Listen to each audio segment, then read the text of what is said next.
ಎಲ್ಲರೂ ಬಾಯಿ ಮುಚ್ಚಿಕೊಳ್ಳಿ, ನಮ್ಮಪ್ಪನೇ CM 5 ವರ್ಷ ಅಂತ ಯತೀಂದ್ರ ಸಿದ್ದರಾಮಯ್ಯ ಅಷ್ಟೆಲ್ಲ ಪದಗಳನ್ನು ಬಳಸದೆಯೇ ಹೇಳಿದಂತೆ ಇದೆ. ಒಟ್ಟಲ್ಲಿ ನಮ್ಮಪ್ಪ CM ಅಂತ ಮಾತ್ರ ಹೇಳಿದ್ದಾರೆ. ಪವರ್ ಶೇರಿಂಗ್ ಎಂಬ ಫೈಟ್ ಅಲ್ಲ, ಸ್ಟ್ರೀಟ್ ಫೈಟು, ಕೋಳಿ ಫೈಟು, ಆಮೇಲೆ ಏನೇನೋ ಫೈಟು ಅಂತ ಇಟ್ಕೊಳ್ಳಿ. ಅದು ಈಗ ಬೂದಿ ಮುಚ್ಚಿದ ಕೆಂಡದಂತಿದೆ. ಎಂಥ ಬೂದಿನೂ ಇಲ್ಲ, ಕೆಂಡನೂ ಇಲ್ಲ, ಬಗ ಬಗ ಬಗ ಬಗ ಬಗ ಅಂತ ಹತ್ಕೊಂಡು ಉರಿತಿದೆ. ಇನ್ನೇನು ಬೂದಿ ಏನು ಕೆಂಡ ಏನು ಇದರಲ್ಲಿ? ಕುರ್ಚಿ ವಿಚಾರ ಇದರಲ್ಲಿ ಒಂದೇ ಒಂದು ಬಗ ಬಗ ಅಂತ ಉರಿಯುತ್ತಿದೆ. ಅದಕ್ಕೆ ತುಪ್ಪ ಹಾಕುತ್ತಿರುವಂತಹ ದುಷ್ಟರು, ನಾಡಿನ ದ್ರೋಹಿಗಳು, ಕರ್ನಾಟಕದ ವಿರೋಧಿಗಳು, ಕಚಡಗಳು, ಕಂತ್ರಿಗಳು, ಇವ್ರನ್ನ ಆಯ್ಕೆ ಮಾಡಿದ್ದಕ್ಕೆ ಮತ್ತು ಇವರಿಗೆ ATM ಥರ ದುಡ್ಡು ಕೊಟ್ಟಿದ್ದಕ್ಕೆ ನಾವು ಅನುಭವಿಸುತ್ತಿರೋ ಸಂಕಟ ಎಲ್ಲದಕ್ಕೂ ಹೈಕಮಾಂಡ್ ಕಾರಣ. ಹೈಕಮಾಂಡ್ ಅವರೇ ದುಷ್ಟರು ಮತ್ತು ರಾಕ್ಷಸರು ಕರ್ನಾಟಕದ ವಿಚಾರದಲ್ಲಿ. ಕ್ಲಿಯರ್ ಮಾಡಿ ಯಾವುದಾದ್ರು ಒಂದು ಇತ್ಯರ್ಥ ಮಾಡದೆ ರಾಹುಲ್ ಗಾಂಧಿ ದೇಶದೆಲ್ಲ ಪ್ರಾಬ್ಲಮ್ ಮಾತಾಡ್ತಾರೆ. ತನ್ನ ಬುಡದಲ್ಲಿ ಆನೆ ಸತ್ತು ಬಿದ್ದೋಗಿದೆ, ವಾಸನೆ ಬಂದ್ರೂ ಅವಾಗ ಪುಸ್ ಪುಸ್ ಅಂತ ಮೂಗು ಹೊಡ್ಕೊಂಡು ಓಡಾಡ್ತಾರೆ. ಪಾರ್ಟಿ ಯೋಗ್ಯತೆ ಇದ್ದರೆ, ದೊಡ್ಡ ಲೀಡರ್ ಆಗಿದ್ದರೆ ಇಲ್ಲಿ ಡಿಸೈಡ್ ಮಾಡಬೇಕು ಫಸ್ಟ್, ಕ್ಲಿಯರ್ ಆಮೇಲೆ ಮೋದಿ ವಿಚಾರ ಮಾತಾಡೋದು. ನಿಮ್ಮ ಯೋಗ್ಯತೆಗೆ ಒಂದು ರಾಜ್ಯ ಗೆಲ್ಲಕ್ಕಾಗಲ್ಲ ನಿಮಗೆ. ಕಾಂಗ್ರೆಸ್ನವ್ರಿಗೆ ಗೆದ್ದಿರೋ ರಾಜ್ಯದಲ್ಲಿ ನಾವು ಗೆದ್ದಿದ್ದೀವಿ ಇನ್ಕೊಂಬಿಟ್ಟಿದ್ದೀರಿ ಹೈಕಮಾಂಡ್ ಅವರು. ನಿಮ್ಮಂಥ ಇಡಿಯಟ್ಸ್ ಇನ್ನೊಬ್ಬರಿಲ್ಲ ನನ್ನ ಪ್ರಕಾರದಲ್ಲಿ, ಮೂರ್ಖರು. ಯಾಕಂದರೆ ನಿಮ್ಮನ್ನು ನೋಡಿ ಓಟ್ ಹಾಕಿಲ್ಲ ನಾವು ಯಾರೂ. ಆದರೆ ಅದನ್ನು ಡಿಸೈಡ್ ಮಾಡೋಕ್ಕೆ ನಿಮ್ಗೆ ಅಧಿಕಾರ ಕೊಟ್ಟು ಕೂತಿದ್ದಾರೆ. ಇಲ್ಲಿ ಬೆನ್ಮೂಳೆ ಇಲ್ಲದೆ ಇರೋ ಕಾಂಗ್ರೆಸ್ ಮಹಾನ್ ಪ್ರಭೂತಿಗಳು ಎಲ್ಲ ಹೈಕಮಾಂಡ್, ಬೆನ್ಮೂಳೆ ಇಲ್ಲದೆ ಇರೋ ಲೀಡರ್ಗಳು ಇವರು. ಅವ್ರು ತೀರ್ಮಾನ ಮಾಡ್ತಿಲ್ಲ. ಆ ಪಾರ್ಟಿ ಜೋಬಲ್ ಕೈ ಹಾಕೊಂಡು ಓಡಾಡಿದ್ದೆ ದೇಶ ಎಲ್ಲ, ಕೈಯಲ್ಲಿ ಬುಕ್ ಪ್ರಪಂಚ ಎಲ್ಲ ಮಾತಾಡ್ಕೊಂಡು. ಇಲ್ಲಿ ಹೆಣ ಬಿದ್ದಿದೆ ಇಲ್ಲಿ ಕೆಳಗಡೆ. ತೀರ್ಮಾನ ಮಾಡೋಕ್ಕೆ ಯೋಗ್ಯತೆ ಇಲ್ಲದ್ರೆ ಇನ್ನೇನ್ರಿ ದೇಶದ ವಿಚಾರ ತೀರ್ಮಾನ ಮಾಡಿಸ್ತೀರಿ ನೀವು? ಪಾಲಿಟಿಕ್ಸ್ ಶುರುವಾಯಿತು ಅಧಿವೇಶನದ ನಂತರ. ಏನೇನೂ ಆಗಿಬಿಡುತ್ತೆ, ಏನೂ ಆಗಲ್ಲ. ಅದ್ರ ತಲೆ ಕೆಟ್ಟ ಪದದಲ್ಲಿ ಬೈಬೋದು, ಬೇಡ. ಬಜೆಟ್ ಟ್ವಿಸ್ಟ್ ಪಡ್ಕೊಳ್ಳುತ್ತೆ ಅಂತ ಮಾತಾಡ್ತಿದ್ದವ್ರಿಗೆ CM ಪುತ್ರರು ಇವತ್ತೊಂದು ಪಂಚ್ ಕೊಟ್ಟಿದ್ದಾರಂತೆ. ಪಂಚ್. CM ಪುತ್ರ ಬಾಕ್ಸರ್ರ? ಅವಾಗ ಆಗ್ತಿರ್ತಾರೆ. ಬಾಕ್ಸರ್ ಅವರು? ಡಾಕ್ಟರ್ ಅಲ್ವಾ ಅವರು? ಇಲ್ಲ, ಈಗ ಚೇಂಜ್ ಆಗಿದ್ದಾರೆ ಸರ್, ವೃತ್ತಿ ಬದಲಾವಣೆ ಮಾಡ್ಕೊಂಡು. ಸುಮ್ಮನೆ ಏನೇನೋ ಹೊಡಿಬೇಡ್ರಿ. ರಾಜಕಾರಣದಲ್ಲಿ ಇದರಿಂದ ಚಟುವಟಿಕೆ ಯತೀಂದ್ರ ಅವರು ಇವತ್ತು 5 ವರ್ಷ ನಮ್ಮ ತಂದೆಯವರೇ CM, ಇದು ಸೆಟ್ಲಾಗಿರೋ ವಿಚಾರ ಅಂತ ಹೇಳ್ಬಿಟ್ಟಿದ್ದಾರೆ. ಸರಿ, ಯತೀಂದ್ರಾಗಿರೋಂತಹ ಬುದ್ಧಿ ಆ ಬೃಹಸ್ಪತಿ ರಾಹುಲ್ ಗಾಂಧಿಗಿಲ್ವಲ್ಲ? ನಾನೇನು ಬಡ್ಕೊಂಡು ಸಾಯಿಲಿ ಇಲ್ಲಿ? ಇಷ್ಟು ಕ್ಲಿಯರ್ ಕಟ್ ಎಷ್ಟು ಕ್ಲಿಯರ್ ಆಗಿ ಸಮಸ್ಯೆನ ಬಗೆಹರಿಸಿದ್ರೋ ಇಲ್ವೋ ಇಲ್ಲಿರೋ? ಇಷ್ಟು ಬುದ್ಧಿ ಆ ಪಾರ್ಟಿಗಿಲ್ಲ. ಅದೇನು ತಲೆ ಇದೆಯೋ ಇಲ್ವೋ ಆ ಪಾರ್ಟಿಗೆ ಒಂಚೂರಾದ್ರೂ? ಇರೋದನ್ನ ಉಳಿಸ್ಕೊಳ್ಳೋ ಪರಿಸ್ಥಿತಿ ಇಲ್ಲ. ಏನಪ್ಪ, ಯತೀಂದ್ರನಿಂದನೂ ಪಾಠ ಕಲಿಯಕ್ಕಾಗಲ್ವಾ ಹೋಲಿ ಅಂದರೆ? ಎಷ್ಟು ಬ್ರಿಲಿಯಂಟ್ ಆಗಿ ಹೇಳ್ತಾರೆ, ಎಷ್ಟು ಕರೆಕ್ಟಾಗಿ ಹೇಳಿದಾರಪ್ಪ, ನೀಟಾಗಿ. ಮತ್ತೆ ಯಾರು ಕೆಲವು ನಾಯಕತ್ವ ಬದಲಾವಣೆ ಬಗ್ಗೆ ಪ್ರಯತ್ನ ಮಾಡಿದ್ದರು, ಹೈಕಮಾಂಡ್ ಸೊಪ್ಪಾಕಿಲ್ಲ. ನೋಡಿ ಎಷ್ಟು ಕ್ಲಾರಿಟಿ ಇದೆ ಇದರಲ್ಲಿ. ಯಾರೋ ನಾಯಕತ್ವ ಬದಲಾವಣೆಗೆ ಪ್ರಯತ್ನ ಮಾಡಿದರು, ಯಾರೋ ಅಲ್ಲ, DK ಶಿವಕುಮಾರ್. ಅದೊಂದು ಹೇಳಿಲ್ಲ ಅಷ್ಟೇ, ಅದ್ರ ಹೇಳ್ಬೋದಾಗಿತ್ತು. ಈ ಪ್ರಯತ್ನಕ್ಕೆ ಹೈಕಮಾಂಡ್ ಸೊಪ್ಪು ಹಾಕಿಲ್ಲ. ಅದ್ಭುತ.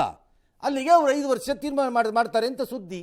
ಅಂದ್ರೆ ತೀರ್ಮಾನ ಅಲ್ವೇ? ಅಂದ್ರೆ ಇದಕ್ಕಿಂತ ಏನಪ್ಪ ಬೇಕು? ಏನು ಕ್ಲಿಯರ್ ನಿಜವಾಗ್ಲೂ ಇದು ಅಂತಂದ್ರೆ ಯತೀಂದ್ರ ಹೈಕಮಾಂಡ್ ಅವ್ರ ಅಪ್ಪನಿಗೂ ಇಲ್ಲ ಆ ಧೈರ್ಯ. ಇಲ್ಲಿ ಬೆನ್ನು ಮೂಳೆ ಇರೋದು ಈಗ ಇವರೊಬ್ಬರದ್ದೇ. ಹಂಗಾರೆ ಯತೀಂದ್ರ ಉಳಿದವ್ರದ್ದು ಎಲ್ಲ ಸೌದೋಗಿದೆ ಗಟ್ಟಿಯಾಗಿ. ಎಲ್ಲರಿಗೂ ಆಪರೇಷನ್ ಬೇಕು, ಎಲ್ಲರದ್ದು ಸೌದೋಗಿದೆ, ಇವರೊಬ್ಬರಿಗೆ ಇಲ್ವಾ?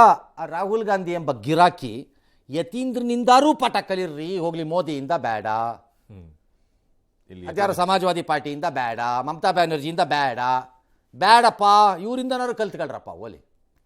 ಜೋಬಲ್ ಕೈ ಹಾಕೊಂಡು ಓಡಾಡಬೇಡಿ. ಏನು ಹೈಕಮಾಂಡ್ ಅಂತೆ, ಹೈಕಮಾಂಡ್. DCM ಅದಕ್ಕೆ DK ಶಿವಕುಮಾರ್, ಯತೀಂದ್ರ ನಮ್ಮ ಹೈಕಮಾಂಡು ಅವ್ರು ಏನು ಹೇಳ್ತಾರೋ ಅದನ್ನು ಗೌರವದಿಂದ ಸ್ವೀಕಾರ ಮಾಡೋಣ ಅಂತ ವ್ಯಂಗ್ಯ, ಕೋಪ ಬಂದರೂ ಹಲ್ಲನ್ನು ಕಡಿದು ನಾಲಿಗೆನ ಹಿಂದಕ್ಕೆ ಇಟ್ಟುಕೊಂಡು ಮಾತಾಡಬೇಕು. ಹೇಳ್ಕೊಳಕ್ಕಾಗಲ್ಲ. ಮುಂದಕ್ಕೆ ತಂದುಬಿಟ್ರೆ ಕಚ್ಚಿದಾಗ ಹಲ್ಲಲ್ಲಿ ಏನಾರು ಆಗ್ಬಿಟ್ರೆ ಹೆಚ್ಚಿಕೊಂಡು ಅವರೇ ಅವ್ರ ನಾಲಿಗೆ ಕಚ್ಕೊಂಡ್ಬಿಡ್ಬೇಕು. ಆಮೇಲೆ ಆ ಪರಿಸ್ಥಿತಿ DK ಶಿವಕುಮಾರ್. ರೀ ಸ್ವಾಮಿ, ನಿಮ್ಮ ಪರಿಸ್ಥಿತಿ ವೈರಿಗೂ ಬರಬಾರ್ದಪ್ಪ. ಯಪ್ಪ, ಎಂತ ಅಸಹಾಯಕ ದೈನೇಸ ಸ್ಥಿತಿಗೆ ತಂದುಬಿಟ್ರೆ ರೀ ನಿಮ್ಮನ್ನು. ಅದನ್ನು ತೋರಿಸ್ಕೊಳ್ತಿಲ್ಲ. ಅದನ್ನು ತೋರಿಸ್ಕೊಳಕ್ಕಾಗದೆ ಬರಬಾರ್ದು ರೋಗ ಎಲ್ಲ ಬಂದ್ಬಿಡುತ್ತೆ. ನಾನು ಹೇಳಿದ್ದೀನಿ ಈ ಪಾರ್ಟಿಗೆ. ಈ ಥರ ಹಿಂಗೆ ಈ ಚಿಂತೆ, ಈ ಟೆನ್ಷನ್ನು, ಈ ಒತ್ತಡ, ಈ ಆಸೆ ಕೈ ಬಿಟ್ಟು ಹೋಗ್ತಾ ಇರೋ ಥರ ಈ ಪ್ರೆಷರು ಇದೆಲ್ಲ ಬರಬಾರ್ದೆಲ್ಲ ಬಂದ್ಬಿಡುತ್ತೆ. ನೋಡ್ತಾ ಇರಿ ಇವ್ರಿಗೆ, ಬೇಡ ಅಂತ ಪ್ರಾರ್ಥನೆ ಮಾಡೋಣ ಅಷ್ಟೆ. ಸರಿ, ಇಕ್ಬಾಲ್ ಹುಸೇನು ಅವ್ರು ಆಗ್ತಾರೆ ಸಿ ಎಮ್ ಮುಂದೆ. ನಿಮಗೆಲ್ಲ ಏನು ಹೋಗ್ಬೇಕು ರೀ, ಮಜಾ ತಗೊಳ್ಳೋ ಗಿರಾಕಿಗಳಿಗೆ ಆಗಬೇಕು ಅಂತ 3 ದಿನಕ್ಕೆ ಬಂದು ಮಾತಾಡಿ ಮೀಡಿಯಾ ಮುಂದೆ ಫೋಟೋ ತೋರಿಸ್ಕೊಳಕ್ಕಿಲ್ಲಿ. ನಿಮ್ಮನ್ನೆಲ್ಲ ಯಾವನ್ ಕೇರ್ ಮಾಡ್ತಾನೆ? ಆಗಬೇಕು ಅನ್ನೋಕ್ಕೆ ಆಗಿಸ್ರಿ ಹೋಗ್ಬಿಟ್ಟಲ್ಲಿ ಬ್ಯಾಮ್ಸ್ಕೊಂಡು ಇಲ್ಲಿ ಬಂದು ನಮ್ಮ ಟಿ ವಿ ಮುಂದೆ ಹೇಳಬೇಡಿ. ನೀವು ಅದು ಡೇಟ್ ಬೇರೆ, ಯೋಗ್ಯತೆ ಮತ್ತು ಮಾನ ಮರ್ಯಾದೆ ಇದ್ದರೆ ಟಿ ವಿ ಮುಂದೆ ಮಾತಾಡಬೇಡಿ ಯಾರುವೆ. ಡೇಟ್ ಬೇರೆ. ನೀವು ಮಾನ ಮರ್ಯಾದೆ, ಯೋಗ್ಯತೆ ಮತ್ತು ಶಕ್ತಿ ಇದ್ದರೆ ಅಲ್ಲೋಗಿ ಮಾಡಿಸ್ಕೊಂಬನ್ನಿ. ಮಾಡಿಸ್ಕೊಂಬರಕ್ಕೆ ತಾಕತ್ತಿಲ್ಲ, ಬೆನ್ಮೂಳೆ ಇಲ್ಲದೆ ಇರೋ ಅಂತಹ ಗಿರಾಕಿಗಳೆಲ್ಲ ಬಂದು ಟಿ ವಿ ಮುಂದೆ ಬುರ್ಡೆ ಕೊಡ್ತಾರೆ, ಪೋಸ್ ಕೊಡ್ತಾರೆ ಬಂದು. ಪರಮೇಶ್ವರು, ಪ್ರಿಯಾಂಕ, ನಾವೆಲ್ಲ ಹೈಕಮಾಂಡ್ ತೀರ್ಮಾನಕ್ಕೆ ಬದ್ಧ. ಇದು ಇನ್ನೊಂದಿದು ಮೂಳೆನೇ ಇಲ್ಲ ಈ ಪಾರ್ಟಿಗಳಿಗೆ. ಅವು ಬೆನ್ಮೂಳೆನಾರು ಇದೆ, ಸಾವ್ದೋಗ್ಬಿಟ್ಟಿದೆ. ಇವು ಮೂಳೆನೇ ಇಲ್ಲ ಹೇಳ್ತೀನಿ. ಎಸ್, ಹೈಕಮಾಂಡು ವೀಕ್ ಅಂತ ಹೇಳ್ಬಿಟ್ಟಿದ್ದಾರಂತೆ. ನಿಮ್ಮ ಹೈಕಮಾಂಡ್ ಏನು ಸ್ಟ್ರಾಂಗಾ? ನಿಮ್ಮ ಹೈಕಮಾಂಡು ಬಿ ಜೆ ಪಿಲಿ 14 ವರ್ಷಗಟ್ಟಲೆ ಬೈಕಂಡು ತಿರುಗಿದಾಗ, ಏನು ತಗೊಳ್ಳಿಲ್ಲ, ಏನು ಕ್ರಮ ಮೊಕ ಕ್ಯಾಕರ್ಸ್ ಉಗಿದಾಗ ಕರ್ನಾಟಕದಿಂದ ಟವಲ್ ತಗೊಂಡೋಗಿ ಒರೆಸ್ಕೊಂಡ್ರು ನಿಮ್ಮ ಲೀಡರ್ಗಳು.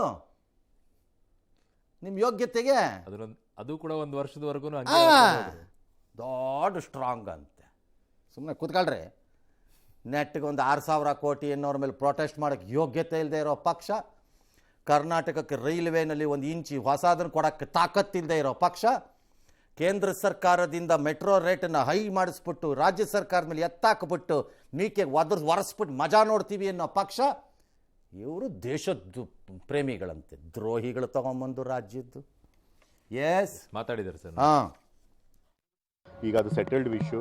ನನ್ನ ಪ್ರಕಾರ ಹೈಕಮಾಂಡ್ ಅವರು ಕ್ಲಿಯರ್ ಆಗಿ ಸಿಗ್ನಲ್ ಕೊಟ್ಟಿದ್ದಾರೆ, ನಾವು ಇವಾಗ ಸದ್ಯಕ್ಕೆ ಯಾವುದೇ ಲೀಡರ್ಶಿಪ್ ಚೇಂಜ್ ಮಾಡಲ್ಲ ಅಂತ ಹೇಳಿ. 5 ವರ್ಷ ಸಿದ್ದರಾಮಯ್ಯ ಅವರು ಮುಖ್ಯಮಂತ್ರಿಗಳಾಗಿರ್ತಾರೆ ಅಂತ ನಾನು ನಂಬಿಕೆ. ಯಾರು ಕೂಡ ಸಿದ್ದರಾಮಯ್ಯ ತೆಗಿತೀವಿ ಅಂತ ಯಾರು ಕೂಡ ಹೇಳಿಲ್ಲ. ಹೈಕಮಾಂಡ್ ಅವರು ಕೂಡ ಏನು ತೆಗಿಬೇಕು ಅಂತ ಬೇಡಿಕೆ ಕೊಡ್ತಾ ಇದ್ರು, ಅದಕ್ಕೇನು ಮನ್ನಣೆ ಕೊಟ್ಟಿಲ್ಲ. ಸೊ ಹಾಗಾಗಿ ನನ್ನ ಪ್ರಕಾರ 5 ವರ್ಷ ನನ್ನ ಪ್ರಕಾರ ಏನೂ ಗೊಂದಲ ಇಲ್ಲ. ಯಾರು ಅದ್ರ ಬಗ್ಗೆ ಚರ್ಚೆ ಮಾಡ್ತಿಲ್ಲ. ಮೀಡಿಯಾದವ್ರು ಮಾತ್ರ ಚರ್ಚೆ ಮಾಡ್ತಿದ್ದಾರೆ ಅನ್ಸುತ್ತೆ. ನನಗೆ ಗೊತ್ತಿರೋಂಗೆ ರಾಜಕೀಯ ವಲಯದಲ್ಲಿ ಯಾರು ಅದ್ರ ಬಗ್ಗೆ ಚರ್ಚೆ ಮಾಡ್ತಿಲ್ಲ. ಯತೀಂದ್ರ ಅವರೇ ನಮ್ಮ ಹೈಕಮಾಂಡ್. ಅವ್ರೇನು ಮಾತು ಹೇಳ್ತಾರೆ ಅವ್ರದ್ದು ಭಾಳ ಗೌರವದಿಂದ ಸ್ವೀಕಾರ ಮಾಡಿ. ನನಗೆ ಯತೀಂದ್ರ ಆಗಿ ರಿಯಾಕ್ಟ್ ಮಾಡೋಕ್ಕೂ ಇಷ್ಟ ಇಲ್ಲ. ಏನು ರಿಯಾಕ್ಟ್ ಮಾಡಿದ್ರು ನಮ್ಮ ಡೆಲ್ಲಿಯವ್ರು ರಿಯಾಕ್ಟ್ ಮಾಡಬೇಕು. 2 ಡೇಟ್ 6, 9 ಅಂತ ಹೇಳಿದ್ದೆ. ಆದರೆ 3ನೇ ಡೇಟ್ ನಾನು ಫೇಲ್ ಕೊಡಲ್ಲ. ಅತಿ ಶೀಘ್ರದಲ್ಲೇ ನಾವೇ 3ನೇ ಡೇಟ್ ನಾವೇ ಕೊಡ್ತೀವಿ. ಶಿವಕುಮಾರ್ ಡೇಟ್ ಬೇಕಾದ್ರೂ ಕೊಟ್ಕೊಳ್ರಿ ರೀ. ಯಾವನ್ ಕೇಳೋ ನಿಮ್ಮನ್ನು? ಇನ್ನು 30 ಡೇಟ್ ಕೊಡಿ, ಯಾವನ್ ಬೇಡ ಅಂದವನು? ಬೇಕಾದ್ರೆ ಗಂಟೆನೂ ಕೊಡಿ, ಯಾವನ್ ಬೇಡ ಅಂದವನು? ಡೇಟ್ ಮೇಲೆ ಡೇಟ್ ಕೊಡಿ. ನೀವು ಆಡ್ತಿರೋ ಮಾತಿಗೆ ಬೆಲೆ ಇಲ್ಲ. ಗಟ್ಟರ್ ಅದು ಅಂತ ಬೈತಾ ಇದ್ದೀನಿ, ಇನ್ನು ಡೇಟ್ ಬೇರೆ ಅಂತೆ. ಡೇಟ್ ಇವ್ರ ತಲೆ. ಬಟ್ ಸರ್ಕಾರದ ಮೇಲೆ ಆರೋಪಗಳು ಬಂದಾಗೆಲ್ಲ ಇಂಥ ವಿಚಾರಗಳನ್ನು ತಂದಿಡ್ತಾ ಇದೆಯಲ್ಲ ಈ ಸರ್ಕಾರ ಪ್ರತಿ ಸಲ. ಏನಾದ್ರು ಮಾಡ್ಕೊಳ್ಳಿ sir, point is simple. There appears to be some confusion. Yatindra ಬಿಡಿ, ಯತೀಂದ್ರ ಹೇಳಿದ್ದನ್ನೆಲ್ಲ ಈ ದೇಶ ನಂಬಿಬಿಡಕ್ಕಾಗಲ್ಲ. ಇಲ್ಲಿ ಬಂದುಬಿಟ್ಟು ಇನ್ನು ಯತೀಂದ್ರ ಏನು ಗಾಡಲ್ಲ ಇಲ್ಲಿ. ಅವ್ರು ಹೇಳಿದ್ದೆಲ್ಲ ಸರಿ ಇದೆ, ನಮ್ಮಪ್ಪ ಇರ್ತಾರೆ ಅಂತ ಅವ್ರು ಹೇಳಿದ್ದಾರೆ. ಬಟ್ ಅವ್ರು ಹೇಳ್ತಿರೋದು ಯಾರು ಚರ್ಚೆ ಮಾಡುತ್ತಿಲ್ಲ. ಯಾಕ್ರಿ ಸುಳ್ಳು ಹೇಳ್ತೀರಿ ನೀವು ಡಾಕ್ಟ್ರೇ? ನೀವು ಮಹಾನ್ ಸುಳ್ಗಾರರ ನೀವು? ಭಾಳ ಸುಳ್ಗಾರರು ಇದ್ದಂಗಿದ್ದಾರೆ ಇವರು. ಯಾವನು ಚರ್ಚೆ ಮಾಡ್ತಿಲ್ವೇನ್ರಿ? ನಿಮಗೇನೋ ಮಾನ ಮರ್ಯಾದೆ ಅನ್ನೋದೆಲ್ಲ ಇದೆಯಾ ಇಲ್ವಾ ಎಲ್ಲರಿಗೂ? ಇಷ್ಟು ಚರ್ಚೆ ನಡೀತಿದೆ ನಿಮ್ಮ ಪಕ್ಷದ ಒಳಗಡೆನೆ. ಕಂಡು ಲೀಡರ್ಗಳೆಲ್ಲ ಭಾಷಣ ಬಿಗಿತಾ ಕೂತವ್ರೆ, ಚರ್ಚೆ ಮಾಡ್ತಿರ್ಬೇಕು. ಮೀಡಿಯಲ್ಲಿ ಮಾಡ್ತಿದ್ದಾರೆ. ಕತ್ತೆಗಳು ನಾವು ಮಾಡ್ತಾ ಇದ್ದೀವಿ ಇಲ್ಲಿ. ನೀವೇನು ಹಂಗಾರೆ ಸುಮ್ಮನೆ ಬುರ್ಡ ಬಿಡಬೇಡಿ. ಮಿಕ್ಕಿದ್ದೆಲ್ಲ ನಿಮ್ಮ ಇಷ್ಟ. ಬಟ್ ಅವ್ರ ಹೇಳಿಕೆಗಳಿಗೆ ಕಾಂಗ್ರೆಸ್ ಪಕ್ಷದಲ್ಲಿ ಮಹತ್ವ ಸಿಗ್ತಾ ಇರೋದಕ್ಕೆ ಈ ಲೆವೆಲ್ ಎಲ್ಲಾನು ಅಷ್ಟೇ. ಮಕ್ಕಳ ಹೇಳಿಕೆಗೆ ಸಿಗ್ತಾ ಇರೋದು. ಅಪ್ಪಂದ್ರು ಬಾಯಿ ಮುಚ್ಕೊಂಡು ಕೂತಿದ್ದಾರೆ. ಅವ್ರು ಯಾರು ಏನು ಮಾತಾಡ್ತಿಲ್ಲ. ಸಿದ್ದರಾಮಯ್ಯ ಬಾಯಿ ಮುಚ್ಕೊಂಡಿದ್ದಾರೆ ಅವ್ರ ಪಡೆಗವರು. ಇಲ್ಲ, ಹೈಕಮಾಂಡ್ ಹೇಳ್ದಂಗೆ ಅಂತ ಅವ್ರು ಹೇಳ್ತಾರೆ. ಹೌದು, ಇವ್ರು ಹಿಂಗೆ ಪ್ರಿಯಾಂಕ ಖರ್ಗೆ ಅವ್ರ ಅಪ್ಪ ಸುಮ್ಮನೆ ಕೂತಿದ್ದಾರೆ. ಇವ್ರು ಮಾತಾಡ್ತಾರೆ, ಇವ್ರು ಇಲ್ಲಿ ಕೂತ್ಕೊಂಡು ಇಲ್ಲಿ ಎಲ್ಲ ಹಿಂಗೆ ಮಕ್ಕಳದ್ದೇ ಪ್ರಾಬ್ಲಮ್ ಇದು. ಏನಿಯೋ ಅವ್ರು ಯಾರು ಏನಾದ್ರು ಬಡ್ಕೊಂಡು ಸಾಯ್ಲಿ. ನನ್ನ ಪ್ರಕಾರದಲ್ಲಿ ಏನಾರು ಹಾಕ್ಕೊಳ್ಳಿ. ಹೈಕಮಾಂಡ್ ಕೆಲಸ ಏನು? ಇದು ಹೌದಾ ಇಲ್ಲ ಅಷ್ಟೇ ಏನಾದ್ರು ತೀರ್ಮಾನ ಅಷ್ಟೇ ಮಾಡಿಸ್ಬಿಟ್ಟು ಕ್ಲೋಸ್ ಮಾಡಿಸಿದ್ರೆ ಆಯ್ತು. ರಾಹುಲ್ ಗಾಂಧಿ ಏರ್ಪೋರ್ಟಲ್ಲಿ ನಿಂತ್ಕೊಂಬಿಟ್ಟು ಅಲ್ಲಿ ಪುಕ್ಕಟ್ಟೆ ನಿಂತ್ಕೊಂಡು ಇಲ್ಲದೇ ಇರೋ ಸಬ್ಜೆಕ್ಟಿಗೆ ಮೆಟ್ಲ ಮೇಲೆ ಕೂತ್ಕೊಂಡು ಲಾಳ ಹೊಡ್ಕೊಂಡು ಕಾಲೇಜ್ ಹುಡುಗರ ಥರ ಟೈಮ್ ಪಾಸ್ ಮಾಡೋಕ್ಕೆ ಟೈಮ್ ಇದೆಯಾ? ಈ DKನೋ ಸಿದ್ದರಾಮಯ್ಯನೋ 1 ಅವರ್ ಕರೆಸ್ಬಿಟ್ಟು ಅದು ಏನಪ್ಪ ಅಂತ ಕೇಳ್ಬಿಟ್ಟು ಹೇಳೋಕ್ಕೆ ಟೈಮ್ ಇಲ್ವಾ? ಯಾರ್ರೀ ಪುಕ್ಕಲ್ರು? ರಾಹುಲ್ ಗಾಂಧಿ ಪುಕ್ಲು. ನನ್ನ ಪ್ರಕಾರದಲ್ಲಿ ಪುಕ್ಲು. ಇದನ್ನ ಸಾಲ್ವ್ ಮಾಡಕ್ಕೆ ಎಕ್ಸಾಕ್ಟ್ಲಿ ಓಡಾಕ್ತಾ ಇದ್ದಾರೆ. ಎಲ್ಲಿ ಯಾಕೆ ಮೈ ಮೇಲೆ ಗೆಳ್ಕೊಳ್ಳೋದು ಅಂತ ಪರಾರಿ ಪುಕ್ಲು. ಬಟ್ ಅಷ್ಟೊಂದು ಧೈರ್ಯ ತೋರಿಸ್ತಾರೆ ಸರ್. ಎಲ್ಲಿದೆ?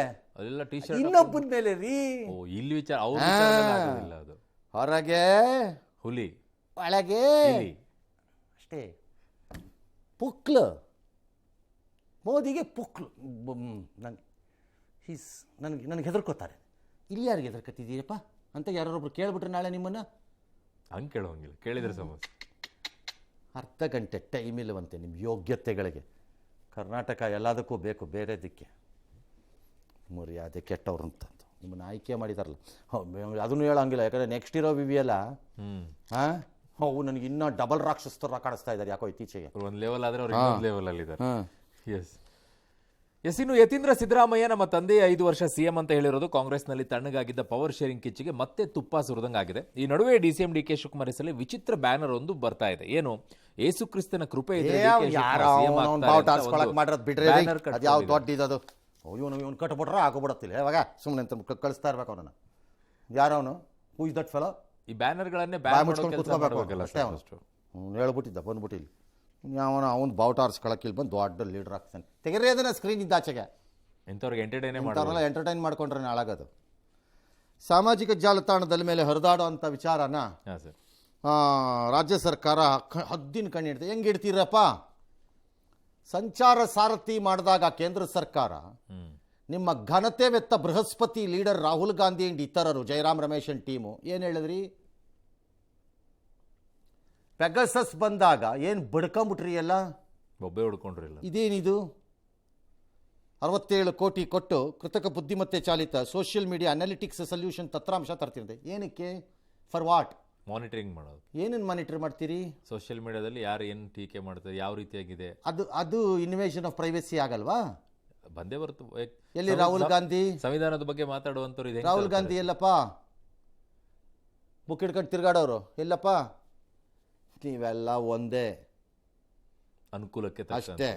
ಪ್ರಿಯಾಂಕ ಖರ್ಗೆ ಈಗೇನಂತಾರೆ? ಇನ್ನೇ ಎಲ್ಲ ಡೊನಾಲ್ಡ್ ಟ್ರಂಪ್ ಸ್ಟೇಟ್ಮೆಂಟ್ಗೆ ಅವ್ರು ರೆಸ್ಪಾಂಡೇ ಮಾಡಿಲ್ಲ. ಮಾಡಲಿಲ್ಲ ಸರ್. ಮಾಡೇ ಇಲ್ಲ ಅವರು. ಮಾಡಬೇಕಿತ್ತು. ಇರಾನ್ ಟಾಕ್ ಬಗ್ಗೆನೂ ಮಾತಾಡಿಲ್ಲ ಅವ್ರು. ಸ್ವಲ್ಪ ಮಾತಾಡಬೇಕು ಅವರು. ನಾಳೆ ಮಾತಾಡ್ಬೋದು ಅಲ್ಲ?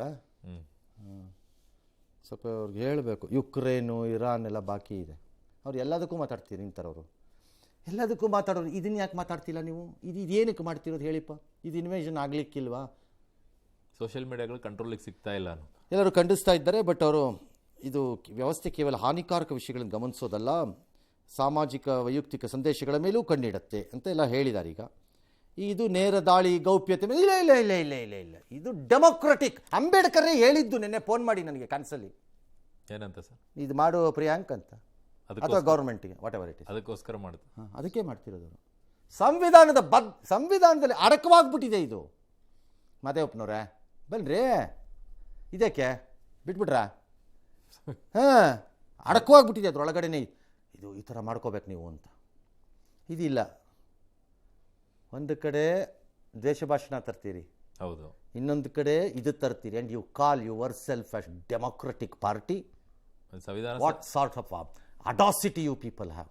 ನಿಮಗೆ ಎಷ್ಟು ದಿಮಾಕ್ ಇರಬೇಕು ನಿಮಗೆ ಪ್ರಜಾಪ್ರಭುತ್ವದ ಬಗ್ಗೆ ಮಾತಾಡೋಕ್ಕೆ. ಎಸ್, ಜೀನಿ ಸ್ಲಿಮ್ ತಗೊಳಕ್ಕೆ ಸ್ಟಾರ್ಟ್ ಮಾಡಿದ್ನು ಅವಾಗ ಮಂತ್ಲಿ ಪೀರಿಯಡ್ಸ್ ಆಗ್ತಾ ಇದ್ದೀನಿ. PCOD ಪ್ರಾಬ್ಲಮ್ ನಾರ್ಮಲ್ ಆಗಿದೆ, ಥೈರಾಯ್ಡ್ ನಾರ್ಮಲ್ ಆಗಿದೆ. ಪೀರಿಯಡ್ಸ್ ಎಲ್ಲ 6 ಮಂತ್ ಆದ್ರೂ ಆಗ್ತಾ ಇದ್ದಿಲ್ಲ, ಇವಾಗ ರೆಗ್ಯುಲರ್ ಪೀರಿಯಡ್ಸ್ ಆಗ್ತಾ ಇದೆ. ಜೀನಿ ಸ್ಲಿಮ್ ನ ಯೂಸ್ ಮಾಡಿ 8 ತಿಂಗಳಲ್ಲಿ 55 kg ಸಣ್ಣ ಆಗಿದ್ದಾರೆ. ಜೀನಿ ಸ್ಲಿಮ್ ತಗೊಳ್ಳಿ, ಬೇಗ ಸಣ್ಣ ಆಗ್ತೀರಾ, ಫ್ಯಾಟ್ ಲಾಸ್ ಆಗ್ತದೆ. ಜೀನಿ ಸ್ಲಿಮ್ ನ ಯೂಸ್ ಮಾಡಿ 100% ಯಾವುದೇ ಸೈಡ್ ಎಫೆಕ್ಟ್ ಇಲ್ದಂಗೆ ಸಣ್ಣ ಆಗ್ತೀರಾ. ಬಟ್ ಇದ್ರ ಅವಶ್ಯಕತೆ ಈ ರಾಜ್ಯಕ್ಕೆ ಇದೆಯಾ? ಹಾಗಿದಾಗ ನೋಡೋಣ, ಈಗ ಬರಲಿ. ಆಮೇಲೆ ಸೋಷಿಯಲ್ ಮೀಡಿಯಾನ ಕಂಟ್ರೋಲ್ ಮಾಡೋದೇ ಬೇಡವಾ? ಮಾಡ್ಲಿ ಬಿಡ್ರಿ. ಇವ್ರ ಅಪೋಸಿಷನ್ಗೆ ಬಂದಾಗ ಇನ್ನೂ ಬೇರೆಯವ್ರು ಯಾರು ಹಿಡ್ಕೊಂಡು ಇವ್ರ ತಲೆ ಜಡ್ಜ್ಲಿ ಗೋಡೆಗೆ ಜಡ್ಜಿಸ್ಕೊಳ್ಳಿ, ನಮಗೇನು ಹೋಗ್ಬೇಕು.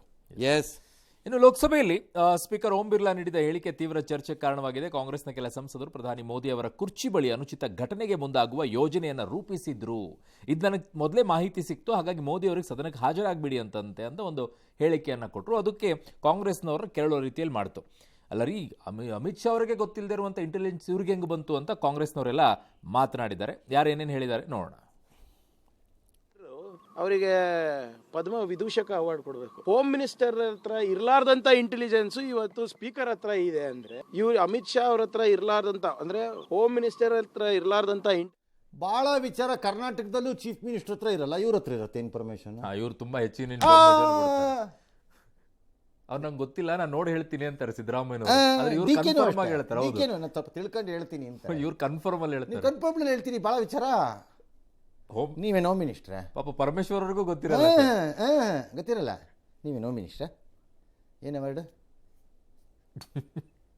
ಯಾಕೆ ಸುಮ್ಮನೆ ಹೊಡಿತೀರಿ? ನಂಬರ್ 1. ನಂಬರ್ 2, ಡಿಮಾಂಡು ಅದಲ್ಲ ಇರಬೇಕಾಗಿರೋದು ಇದರಲ್ಲಿ. ಯಾವುದು ಸರ್? ಈಗ ಪ್ರಿಯಾಂಕ ಖರ್ಗೆ ಮಾಡ್ತಿರೋ ಚಿಲ್ಲರೆ ಡಿಮಾಂಡ್ ಅಲ್ಲ, ವಿದೂಷಕ, ಪದೂಷಕ, ಮಧುಷಕ ಅನ್ಕೊಂಡು. If the speaker believes prime ಮಿನಿಸ್ಟರ್ನ ಫಿಸಿಕಲಿ ಅಟ್ಯಾಕ್ ಮಾಡೋಕ್ಕೆ somebody had conspired in Congress or opposition ಸೈಡಲ್ಲಿ, ಹೆಣ್ಣು ಮಕ್ಕಳನ್ನು ಗುರಾಣಿಯಾಗಿಟ್ಟುಕೊಂಡು, ಅದರಲ್ಲಿ ನಮ್ಮ ದಾವಣಗೆರೆ MP ಸೇರಿದ್ದಾರೆ ಈ ಪಾಪಕೃತ್ಯದಲ್ಲಿ. ನಾನು ಮೇಡಮ್ಗೆ ಹೇಳ್ತಾ ಇದ್ದೀನಿ ಇದನ್ನು, ವಾಟ್ ಯು ಡಿಡ್ ನಿಮಗೆ ಶೋಭೆ ತರುವಂತಹ ಒಬ್ಬ ಸಂಸದಳಾಗಿ ಅಲ್ಲ. ನಿಮ್ಮ ಪಾರ್ಟಿಗೋಸ್ಕರ ನೀವು ಹೋಗಿ ಮಾಡಿರ್ಬೋದು, but you must be criticised for it. Davanagere MP ಮಾಡಿರೋ ಕೆಲಸ ಇದು, ಅಲಾಂಗ್ ವಿತ್ ಅದರ್ಸ್. ಸೊ ಇವ್ರನ್ನ ಗುರಾಣಿಯಾಗಿಟ್ಟುಕೊಂಡು ಅವ್ರು ಮಾಡಿದ್ದಾರೆ. ಅವ್ರು ಹೊಡೆಯಕ್ಕೆ ಹೋಗ್ತಿದ್ರು ಪ್ರೈಮ್ ಮಿನಿಸ್ಟರ್ಗೆ ಅಂತಲ್ಲ ಯಾರು ಹೇಳ್ತಿರೋದು. ಇವ್ರನ್ನ ಗುರಾಣಿಯಾಗಿಟ್ಟುಕೊಂಡು ಪ್ರಧಾನಿ ಮೇಲೆ ದಾಳಿ ಅನ್ನೋದು ಮಾಹಿತಿ. ಇದು ಘನತೆವೆತ್ತ ಸ್ಪೀಕರ್ಗೆ ಮಾಹಿತಿ ಇದ್ದರೆ, ಅದು ಸರಿ ಎಂದು ಅವ್ರು ನಂಬುತ್ತಾ ಇದ್ದರೆ, then you must constitute a committee to investigate it and take action against those all ಆ ದೇಶದ್ರೋಹಿಗಳ ಮೇಲೆ. ಬಟ್ ಹೇಳಿದ ಯಾಕೆ ಕೇಂದ್ರದ ಮೋದಿಗೋಸ್ಕರ ಅಲ್ಲ, ಪ್ರೈಮ್ ಮಿನಿಸ್ಟರ್ಗೋಸ್ಕರ, ಹುದ್ದೆಗೋಸ್ಕರ ಅಷ್ಟೇ. ಆ ದ್ರೋಹಿಗಳು ಎಲ್ಲಿದ್ದಾರೆ ಆ ಸೈಡಲ್ಲಿ? ಹಂಗಾರ ಅವ್ರು ಯಾರು? ಅವ್ರನ್ನ at any cost they should not enter the parliament again. ಅವ್ರು ಪಾರ್ಲಿಮೆಂಟ್ ಎಂಟರ್ ಹಾಕೂಡ್ದವ್ರು. ಅಗೈನ್ ಹೇಳ್ತಾ ಇದ್ದೀನಿ, ಮೋದಿಗೋಸ್ಕರ ಅಲ್ಲ. ಬರೀ ಸ್ಟೇಟ್ಮೆಂಟ್ ಕೊಟ್ಬಿಟ್ಟು ಹಿಂಗಿರೋದಲ್ಲ, ಅಲ್ಲ, ಕಮಿಟಿ ರಚನೆ ಆಗಬೇಕು. ಅದನ್ನ ಪ್ರಿಯಾಂಕ ಖರ್ಗೆ ಹೇಳಬೇಕಾಗಿದ್ದು. ಒಂದು ವೇಳೆ ದೇಶದಲ್ಲಿರುವ ಯಾವುದೇ ಸಬ್ಜೆಕ್ಟ್ ಬಗ್ಗೆ ನಾನು ಮಾತಾಡ್ತೀನಿ ಅನ್ನೋದು ನಿಮ್ಮ ಉದ್ದೇಶ ಆದರೂ ಮಾತಾಡ್ಬೋದು, ನಿಮ್ಮ ಇಷ್ಟ ಅದು. ಇದು ಹೇಳಬೇಕು, ಇದಲ್ಲ ಅವಾರ್ಡು ಪವಾರ್ಡು. ನಿಮ್ಮ ಪಾರ್ಟಿನಲ್ಲಿ ಭಾಳ ಜನಕ್ಕೆ ಅವಾರ್ಡ್ ಕೊಡಿಸ್ಲಾ? ನಾನುವೇ ಕರ್ನಾಟಕ ರಾಜ್ಯದೊಳಗೆ ಯಾರ್ಯಾರಿಗೆ ವಿದೂಷಕ ರಾಜ್ಯೋತ್ಸವ ಕೊಡಿಸ್ಲಿ? ಯಾರ್ಯಾರು ಕೊಡಿಸ್ಲಿ ರಾಜ್ಯೋತ್ಸವ ವಿದೂಷಕ ಅವಾರ್ಡನ್ನ? ಪಟ್ಟಿ ಕೊಡ್ಲಾ ಯಾರ್ಯಾರು ಕೊಡಿಸ್ಬೋದು ಅಂತ? Don't talk, you demand, but this should be the demand. If speaker has guts ಹೇಳೋಕ್ಕಾಗುತ್ತೆ ಅನ್ನೋದು. ಆದರೆ ಸತ್ಯ ಅಂದರೆ constitute, punish them, let us see who it is. But ಅದು ಕಾಂಗ್ರೆಸ್ನವ್ರಿಗೆ ಬೇಕಾಗಿಲ್ವಲ್ಲ ಸರ್? ಈಗ ಅದು ನನಗೆ ಗೊತ್ತಿಲ್ಲ, ನಂದಲ್ಲ, ಅವ್ರು ಬೇಕಾಗಿಲ್ಲ ಅಂತ ನಿಮ್ಗೆ ಯಾರು ಅವ್ರು ಬಂದು ಹೇಳಿಲ್ಲ. ಅಲ್ಲ, ಈಗ ಅವ್ರು ಕೇಳ್ತಾ ಇರುವಂಥ ಡಿಮ್ಯಾಂಡ್ ಏನಂದ್ರೆ, ನೀವು ಅವ್ರನ್ನ ಯಾಕೆ ಬರಲಿಲ್ಲ ಹೇಳಿ. ಬೇರೆ ವಿಚಾರ, ಈಗ ಅದೆಲ್ಲ ಮುಗಿದೋಗಿದ್ದ ಕತೆ. ಈಗ ಯಾರು ಪಿತೂರಿ ಮಾಡಿದ್ದಾರೆ ಅವ್ರನ್ನ ಕರ್ಕೊಂಬಂದಿದ್ದು, ಅವ್ರೇನು ಕರ್ಕೊಂಬರ್ಬೇಡಿ ಅಂತ ಹೇಳಿಲ್ಲ, ಅಥವಾ ಅವ್ರೇನು ನಾವು ಮಾಡಿದ್ದೀವಿ ಮಾಡಿಲ್ಲ ಅಂತ ಏನಿಲ್ಲ. ಇಲ್ಲ, ಇದು ಸುಳ್ಳಿದು ಅಂತ ಹೇಳಿದ್ದಾರೆ. ಸರಿ, ಸುಳ್ಳ ಸತ್ಯನೂ ಹೇಳಿ, speaker should come out with it, ಅಷ್ಟೇ. ದೆಹಲಿಯಲ್ಲಿ ಜಲಮಂಡಳಿಯ ಯಮಗುಂಡಿಗೆ ಬೈಕ್ ಸವಾರನೊಬ್ಬ ಬಲಿಯಾಗಿದ್ದಾನೆ. ಆಳವಾದ ಗುಂಡಿಗೆ ಬಿದ್ದು ಬೈಕ್ ಸವಾರ ಕಮಲ್ ಪ್ರಾಣಪಕ್ಷಿ ಹಾರೋಗಿದೆ. ಪಶ್ಚಿಮ ದೆಹಲಿಯ ಜನಕ್ಪುರಿಯಲ್ಲಿ ಜಲಮಂಡಳಿಯಿಂದ ದುರಸ್ತಿ ಕಾಮಗಾರಿ ನಡೀತಾ ಇತ್ತು. 20 ಅಡಿ ಆಳವಾದ ಗುಂಡಿ ಅಗೆಯಲಾಗಿತ್ತು. ನಿನ್ನೆ ರಾತ್ರಿ ರೋಹಿಣಿಯಲ್ಲಿರುವಂತಹ ಕಚೇರಿಯಿಂದ ಜನಕ್ಪುರಿ ಮನೆಗೆ ಬೈಕ್ನಲ್ಲಿ ಹೋಗ್ತಾ ಇದ್ದಂಥ ವೇಳೆಯಲ್ಲಿ ಆಕಸ್ಮಿಕವಾಗಿ ಗುಂಡಿಗೆ ಬಿದ್ದು ಸಾವನ್ನಪ್ಪಿಟ್ಟಿದ್ದಾನೆ. ರಸ್ತೆಯಲ್ಲಿ ಅಗೆಯಲಾದಂಥ ಗುಂಡಿಗೆ ಯಾವುದೇ ಎಚ್ಚರಿಕೆ ಚಿಹ್ನೆಗಳನ್ನು ಕೂಡ, ಬ್ಯಾರಿಕೇಡ್ಗಳನ್ನು ಕೂಡ ಅಲ್ಲಿ ಹಾಕಿರಲಿಲ್ಲ. ಹಾಗಾಗಿ ಈಗ ದುರಂತ ಸಂಭವಿಸಿದೆ. ಇನ್ನು ದೆಹಲಿಯ ಸರ್ಕಾರದ ಸಚಿವ ಆಶೀಶ್ ಸೂದ್ ತನಿಖೆಗೆ ಆದೇಶ ಕೊಟ್ಟಿದ್ದಾರೆ. ಇತ್ತ ಬೆಂಗಳೂರಿನಲ್ಲೂ ಕೂಡ ಬಾಲಕನೊಬ್ಬ ಚರಂಡಿಗೆ ಬಿದ್ದು ಗಾಯಗೊಂಡಿದ್ದಾನೆ. ಸರ್ವಜ್ಞ ನಗರದ ಗೋವಿಂದಪುರದಲ್ಲಿ ಶಾಲೆ ಎದುರು ಚರಂಡಿ ಕಾಮಗಾರಿ ಮಾಡ್ತಾ ಇದ್ರು. ಕಬ್ಬಿಣದ ವೆಲ್ಡಿಂಗ್ಗಳನ್ನೆಲ್ಲ ಹಾಕಿದ್ದಾರೆ. ಬಟ್ ಚರಂಡಿಯನ್ನು ದಾಟಬೇಕಾದ್ರೆ ಅದ್ರ ಮೇಲೆ ಒಂದು ಸ್ಲ್ಯಾಬ್ ಹಾಕಿದಾಗ ಕಾಮನ್ ಸೆನ್ಸ್ ಇಲ್ಲದೆ ಅದನ್ನು ಸ್ಲ್ಯಾಬ್ ಹಾಕಬೇಕಿತ್ತು. ಅದು ಟೆಂಪರರಿ ಏನಾರು ಮಾಡಬಾರ್ದ? ಪಾಪ ಮಕ್ಕಳು ಅದನ್ನು ದಾಟ. ಕಾಂಟ್ರಾಕ್ಟರ್ಗಳನ್ನೆಲ್ಲ, ಕಚಡ ಅಟಕಸ್ಬಿಗಳನ್ನೆಲ್ಲ ಕರ್ಕೊಂಬಂದು ಪ್ರಾಣ ತಿನ್ನಿಸ್ತಿದ್ದೀರಿ ದರಿದ್ರ ಕಚಡ ರಾಜಕಾರಣಿಗಳು. ಆ ಹೇಸಿಗೆ ತಿನ್ನೋ ಆ ಥರದಲ್ಲಿ ಯಾರನ್ನು ಕರ್ಕೊಂಬಂದಿದ್ದೀರೋ? ನಿಮ್ಮ ಮಕ್ಕಳುಗಳು ಯಾರಿಗೂ ಏನೂ ಆಗ್ತಿಲ್ವಲ್ಲ ಅಂತ ನನಗೆ ಭಾಳ ಬೇಜಾರಾಗ್ತಾ ಇದೆ. ಉಳಿದವ್ರಿಗೆಲ್ಲ ಪಾಪ ಬರೀ ಬೇರೆಯವ್ರಿಗೆ ಆಗತ್ತೆ. ಅಲ್ಲಿ ಕಬ್ಬಿಣದ ಕಂಬಿಗಳು ಬೇರೆ ಇದ್ದು ಸರ್. ಡೆಲ್ಲಿ ಅವನು ಯಾರ ಮಂತ್ರಿ ಆಪಿದ್ದಾಗ ಲಬಲಬೋ ಅಂತ ಬಡ್ಕೋತಿದ್ರಿ BJPನವರು. ಗುಂಡಿ ಬಿದ್ದಾಗ ಹಂಗ ಕತೆ ಹೇಳ್ತಾ ಇದ್ರು. ಈಗ ಮಾತಾಡ್ರಪ್ಪ, ಎಲ್ಲ ಮಹಾಪ್ರಭೂತಿಗಳಿದ್ದೀರಲ್ಲ, ದೊಡ್ಡ ದೊಡ್ಡ ಮನುಷ್ಯರುಗಳು, ಮಾತಾಡಿ. ಅದಕ್ಕೊಬ್ಬ ಹೇಳ್ತಾನೆ ಆಫೀಸರು ಜಲಮಂಡಲಿನವನು ಡೆಲ್ಲಿನಲ್ಲಿ, ಕಾನೂನು ಪ್ರಕಾರ ಏನಿರಬೇಕು ಅದನ್ನು ಅದಕ್ಕೆ ಗ್ರೀನ್ದು ಬಟ್ಟೆ ಕಟ್ಟಿದ್ರಂತೆ ಸುತ್ತಲೂ ಬಟ್ಟೆ. ಅದೇನು ಕಾಣಬೇಕು ಸರ್ ರಾತ್ರಿ? ಹೇಳ್ತೀನಲ್ಲ, ಸಿಕ್ಕಲ್ಲಿ ಹೊಡಿಬೇಕು ಇವ್ರಿಗೆ ಅನ್ಸುತ್ತೆ. ಅದು ಸಾಕಾಗ ಸಿಕ್ಕಲ್ಲಿ ಹೊಡಿಬೇಕು ಹಿಡ್ಕೊಂಡು ಇವ್ರಿಗೆ. ಅಥವಾ ಈಗ ಮಗು ಬಿತ್ತಲ್ವಾ, ಅವ್ರ ಮಗು ಹೊಡಿಬೇಕು, ಇನ್ನೊಬ್ರು ಮಗು ಹೊಡಿಬೇಕು, ಹಂಗೆ ಹೊಡಿಬೇಕು ಅನ್ಸ್ಬಿಡುತ್ತೆ ಒಂದೊಂದ್ಸರಿ ಇದ್ದಕ್ಕಿದಂತೆ. ಯಾಕೋ I tell you, the anger of people ತುಂಬ ದಿನ ನೀವು ಇನ್ನು ಕಂಟ್ರೋಲ್ ಮಾಡಲಿಕ್ಕೆ ಆಗಲ್ಲ ಅನಿಸುತ್ತೆ ನನಗೆ ಯಾಕೋ ನೋಡಿದ್ರೆ. Somebody will emerge and teach all of you a lesson. ಈಗ ನಾರ್ಮಲ್ ಪ್ರಾಕ್ಟೀಸು ಅದು ತನಿಖೆಗೆ ಆದೇಶ ಕೊಟ್ಟಿದ್ದೀವಿ, 3 ಜನನ ಸಸ್ಪೆಂಡ್ ಮಾಡಿದ್ದೀವಿ. ಅವ್ರಿಗೆ ಸಸ್ಪೆನ್ಷನ್ ರೂಲ್ಸ್ ಪ್ರಕಾರ ಸಂಬಳ ಕೊಡ್ತೀವಿ. ಅರ್ಧ ಸಂಬಳ. 4 ತಿಂಗಳಾದಮೇಲೆ ಅವ್ರನ್ನ ವಾಪಸ್ ಕರ್ಕೊಂಬರ್ತೀವಿ. 6 ತಿಂಗಳಾದಮೇಲೆ ಅವ್ರಿಗೆ ಬೇರೆ ಪೋಸ್ಟಿಂಗ್ ಕೊಡ್ತೀವಿ. 1 ವರ್ಷ ಆದಮೇಲೆ ಚೆನ್ನಾಗಿರೋ ಪೋಸ್ಟಿಂಗ್ಗೆ ಕೊಡ್ತೀವಿ. ದುಡ್ಡು ಇಷ್ಟು, ಇದು ಸ್ಟ್ಯಾಂಡರ್ಡ್ ಆಗೋಗಿದೆ. ಸತ್ತವ್ರ ಮನೆಯಲ್ಲಿ ಅವ್ರ ಅಪ್ಪ ಅಮ್ಮಂದರು, ನನ್ನ ಮಗುಗಾಗೋಯ್ತು, ಇನ್ನು ಯಾರ ಮಕ್ಕಳಿಗೂ ಹೀಗಾಗಬಾರ್ದು, ಆ ಥರ ಏನಾದ್ರು ಮಾಡಿ, ಇದು ಸ್ಟ್ಯಾಂಡರ್ಡು. ಅದಲ್ಲಿ ಯಾರ ಮಕ್ಕಳಿಗೂ ಹಿಂಗಾಗಬಾರ್ದು, ಇನ್ನೊಂದು ಸರಿ ಆಗದಂಗೆ ನಾವು ಇದಕ್ಕೆ ಕ್ರಮ ತಗೋತೀವಿ ಅಂತ ಇನ್ನೊಂದು ಸ್ಟ್ಯಾಂಡರ್ಡು. ಇಷ್ಟೇ, ಒಬ್ಬನಿಗೂ ಆಗಿಲ್ಲ. The fear of punishment of not doing public work properly is dead, mister Modi the prime minister. You can talk 1000 talks, ಇದು ನಮ್ಮ ಭಾಷಣನ. ಪಬ್ಲಿಕ್ ಸರ್ವೀಸಲ್ಲಿ ರೆಸ್ಪಾನ್ಸಿಬಿಲಿಟಿನ ಎನ್ಶೂರ್ ಮಾಡೋಕ್ಕಾಗದೇ ಇದ್ದರೆ ನೀವು ಯಾವ ಘನತೆ ವೆತ್ತ ಲೀಡರ್ ರೀ? ನೀವು ಯಾವ ಘನತೆ ವೆತ್ತ ಲೀಡರ್? ನೀವು ಸರಿ ಇದ್ಬಿಟ್ರೆ ಸಾಲಲ್ಲ. ನಾನು ದುಡ್ಡು ತಿನ್ನಲ್ಲ, ನಾನು 2 ರೊಟ್ಟಿ ತಿಂತೀನಿ ಪರ್ ಡೇ ಅಂದ್ಬಿಟ್ರೆ ಆಗಲ್ಲ. ಯಾರ್ರೀ ರೆಸ್ಪಾನ್ಸಿಬಲ್ ಇದಕ್ಕೆ? ಆಫೀಸರ್ಗಳನ್ನು ರೆಸ್ಪಾನ್ಸ್ ಮಾಡಬೇಕು. ಎಲ್ಲ ಇಡೀ ದೇಶದಲ್ಲಿದೆ ಸಿಸ್ಟಮ್. ಹೇಳವನಿಲ್ಲ, ಕೇಳವನಿಲ್ಲ. ಸಸ್ಪೆಂಡ್ ಅನ್ನೋದೇ ಒಂದು ಲಾಸ್ಟ್ ಪನಿಷ್ಮೆಂಟ್. ಇದಕ್ಕೆ ಹೊಸ ಮಾದರಿಯ ನಗರ ಕೇಂದ್ರಿತ ಹೆದರಿಸುವ, ಬೆದರಿಸುವ ಮತ್ತು ಹೋರಾಟದ ಒಂದು ಹೊಸ ಚಳವಳಿ ಟೈಪ್ ಇನ್ನೇನಾದ್ರು ಸ್ಟಾರ್ಟ್ ಆಗಬೇಕೇನೋ. ಒಂದು ಭಯ ಆದರೂ ಉಟ್ಕೊಳ್ಳೋದು. ಹಾಂ, ಆ ಚಳವಳಿಯವ್ರು ಎದ್ದು ಬರ್ತಾ ಇದ್ದಾರೆ ಅಂದರೆ ಹೆದರ್ಕೋಬೇಕು ಅವನ ಆಫೀಸರು. ಮನೆಯಿಂದ ಆಚೆ ಬರಬಾರ್ದು ಅವತ್ತು. ಸವಾಸ ಬೇಡ, ಇವತ್ತು ನನಗೆ ಯಾಕೋ ಭಯ ಆಗುತ್ತೆ ಮನೆಯಿಂದ ಆಚೆ ಹೋಗೋಕ್ಕೆ ಅಂತ. ಅದು ಬರಬೇಕೇನೋ ಅನ್ನಿಸ್ತಿದೆ ಯಾಕೋ ನನಗೆ. ಆ ಭಯ ಹುಟ್ಟುತ್ತೆ. ಹುಟ್ಟಿಸ್ಬೇಕಾ ಭಯಾನ ಇವ್ರಿಗೆ? ಎಸ್.